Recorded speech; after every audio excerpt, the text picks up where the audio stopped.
So this is how I propagate my fiddle leaf. So first, kinat ko lang yung mga branch niya. So mga 4 pat na cut. Tapos kinuha ko yung mga dahon. Then sa dulo, meron akong kiniskis. And then right after, pagkatapos kong malinisan yung niya, nilagay ko siya sa isang baso na may tubig. So mamaya ipakita ko. Tapos yun, tinakpan ko lang ng mga 2 weeks. So ito yung lalagyan ko.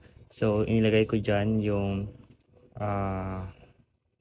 baso sa loob ng cellophane na yan. Tapos yung baso nilagyan ko ng mga konti lang na tubig, siguro mga 1/8. So ito na, after 2 weeks, pag-check ko, may lumabas na mga dahon. Yan. So yan na ang fiddle leaf niya.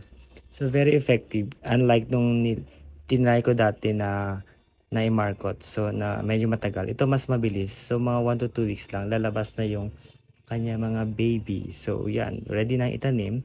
Then nilagay ko na siya sa soil. So that's a mixed soil. So for about mga 1 week, ilalagay ko naman dito sa gilid. So wag paulanan at saka painitan para maka-acclimate ang halaman. So yan, may lumabas na dahon sa isang cuttings ko. Wow, first time kong na-try ito pero effective pala. And then after kong ilalagay dyan, ilalagay ko ito sa gilid ng bahay para hindi masyadong mainit at saka maarawan. So yan, hintay lang natin hanggang sila ay maka-recover at maka-adjust sa temperature. That's all. Thank you.